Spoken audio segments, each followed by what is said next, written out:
Hey guys, just wanted to do an update on my 1978 Ford F100. We got the 347 small block installed. It's paired to the C4 automatic transmission that was originally in the truck behind the 300 inline six. We put in a nice stall converter to basically handle the power from this engine, and basically doing the final touches on it. Got to get the timing squared away and get the carb adjusted, and basically top off all the fluids, check everything out, and get this thing on the road. So yeah, I'm gonna do a radiator upgrade eventually. That was out of my F250. That originally was for the 351 modified, but I figured it would suffice for this engine just for now, and I just put some electric fans on there. So that should be fine for now until I get a good aluminum radiator ordered for it. But this thing should be pretty squared away. I got some short tube headers that are for like an early 80s Fox body Mustang, and they fit almost perfectly. That side's, driver's side's pretty squared away here. Passenger side, I don't know if I can zoom in here.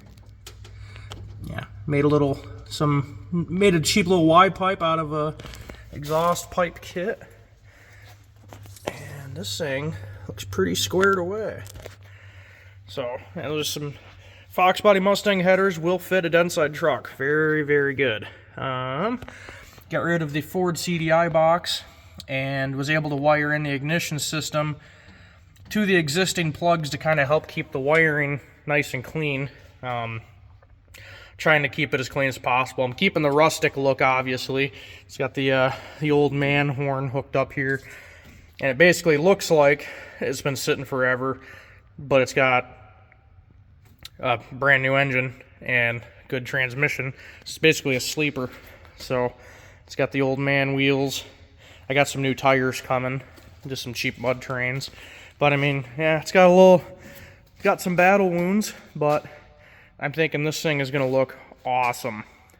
I mean, I'm going to keep the paint faded hood, roof's in decent shape, but basically keep it the way it is for now and just drive it as is.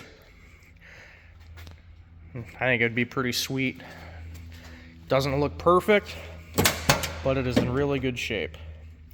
I definitely cleaned out the interior just from when it was sitting for so long. It just basically was a mouse house for a minute. And hey, look, go figure, I found my 10 mil socket. That's funny.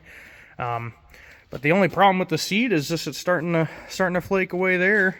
So I just been putting these covers on there to just try and help keep this from splitting any more than it is. But other than the seat and the dash pad, the interior is in mint shape. So that is awesome. So I'm gonna wrap that around the seat just as a seat cover for now. But oh yeah, I got some cheap gauges down there. I got oil pressure and coolant temp. Just a basic setup. They are electric. They're not, what is it, you can get the manual style where it has the oil feed line to the gauge, but I just went with the electric style. That way I can just run a wire there, and then you just get power from ignition and ground from chassis, and that's just the best way to go in my opinion on that. Then I was just able to try and keep the wiring nice and loop it around. And then there's just the factory grommet up there, which I still got a silicone a couple spots, but that allows me to just run the wiring in through the cab and try to keep it tidy. I'm eventually going to put just some wire loom on there just to kind of cover that up, but I think for now it's in good shape. I've got the fans. I got a relay wired up right down there in the corner, and I just have a couple ports there that I put. That way I could just wire in any accessories later on. I went with a CVS Racing 160 amp alternator, which is going to do basically way better job to keep the charging system going. My F250, I put the same alternator in, and that's running the Holley EFI setup, and that's doing great. So I figured we'll go with the 160 on this, and that way we don't have to worry about any power problems. So that's doing great. I mean, with the fans running and this truck at idle, we're still well in the 14 volts and not dropping at all, which is awesome. Eventually going to get a different battery. This is just, I went to, basically just got this Delco battery for a 78 truck, and it's Series 24 battery, or yeah, Group 24. And I think what I'm going to do, what I did with my F250 is I got a good deal on some 31 series yellow Optimas, and what I did is basically modified this battery tray to fit that, and then I had another battery tray that I put in here and put the other 31, but if I get the same good deal on those, I'll end up putting a 31 series in there just for extra cranking power and whatever, just for funsies. But yeah, this thing's getting close to the end here. I'm gonna eventually swap out the heater hoses, but I figured they're not leaking now. I'll just put them back on. They're probably gonna start leaking as soon as I start driving it, but oh well. And I am not running any power steering or power brakes on this truck. This was how it was, and I figured keep it simple and just be able to go fast in a straight line and not be able to stop or turn. So I figured that's, you know, that's good. I mean, once you're going, it turns just fine. It's just whatever. If you're used to driving shit without power steering. I own a lot of Fords, so I figured, you know, if it didn't come with power steering, why put power steering on it? I mean, it keeps all that stuff open. And I do have a new master cylinder. I just have to bench bleed it, get that installed, and then I'll redo the brakes. I'm going to do the front brakes or disc brakes, so that's just going to be all OEM stuff. Get that at any auto parts store, but it's got I believe the Ford 8.8 rear axle, and I was able to, I go on the old Facebook Marketplace, and I got a good deal on a 9-inch rear axle out of an F150 two-wheel drive with the V8, and that should have 355 gears. That would be better than this. I believe has 410 since it had the inline 6. There's no tag on it, so the only way to tell is, I guess, to pull the cover and whatever. But correct me if I'm wrong. I believe this has the lower gear ratio because it had the inline 6. So they're trying to keep up.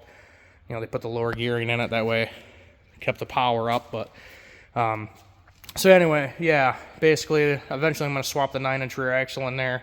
After I do disc brake conversion, and I want to put a locker in there just because fun stuff, but yeah, this thing's definitely came a long way. It's been about a year since the last update video, so basically I guess I'll go over the engine. It's a 302 Windsor block out of like an early 80s like Ford car. Took that, got it machined 30 over, and I put an Eagle rotating assembly in it to basically make it a 347 stroker. Got some Dart cylinder heads, comp cams, did a full hydraulic roller rockers and lifters. So it's this full roller motor, trying to keep up with reliability and easy serviceability. So your valve adjustments, zero lash, perfect, nice and easy, very simple to do. Went with the MSD distributor. It's an MSD, but it's what do they call it? It's an all-star performance distributor with the coil. So that's just a basic setup. I put the coil over there. On my 250, I had it on the firewall, but I put it over there. Just it's a little bit easier, especially with the ignition stuff right there. Brawler 650 CFM Holley carburetor. I don't really like where the fuel inlet's there, so I got the dual line. I basically take those fittings out, and you got the 2-port style there. Then it brings the fuel line down closer to the intake. And then I do have the throttle spring return plate. I gotta put that on, which it might not fit with that adjustment there, but I guess we'll see once I get it ordered and get it here. But anyway, I did a Summit Racing high flow water pump. I got some. Basically, I accidentally popped the radiator cap and the fans kind of blew some coolant out, so it's a little dirty, which is unfortunate. But Summit Racing high flow water pump, just OEM stuff, but it's just flow a lot more coolant, help keep this engine cold. And CVF Racing 160 amp alternator with their serpentine belt kit.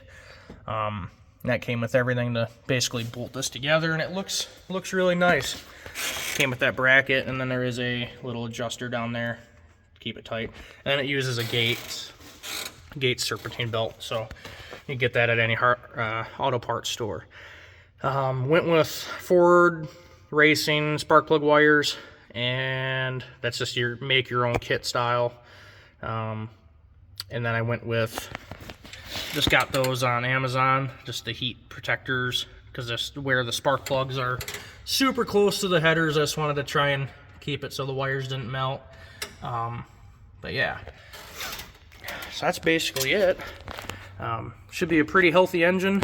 I got to get a bigger air cleaner. I ordered the wrong one. But that's the 10-inch air cleaner, so I want to put either a 12 or a 14 on there. I just gotta get the right bottom plate there, so it's not hitting the carburetor linkage and stuff. I went with the mechanical choke. Didn't want to deal with the electric, and if I really wanted to, I'll hook up a cable and get that squared away. But for now, the truck's not going to get driven in the wintertime, and if I gotta keep feathering the throttle a little bit to keep it running when it's cold, so be it. Don't care. Just trying to keep it simple. Distributor does have the vacuum advance, and I gotta get that kind of tightened up a little bit, but yeah, it should be a pretty simple setup. I do have the Summit Racing, I believe it's the 8 gallon per hour fuel pump. It's a step up from the stock one, which was like 3 or 4, I believe. So it helps feed that carburetor, which is basically just a fuel dump mechanism. So basically that's gonna help out with that. And I just put just a Baldwin filter, inline filter there, just to help keep everything clean.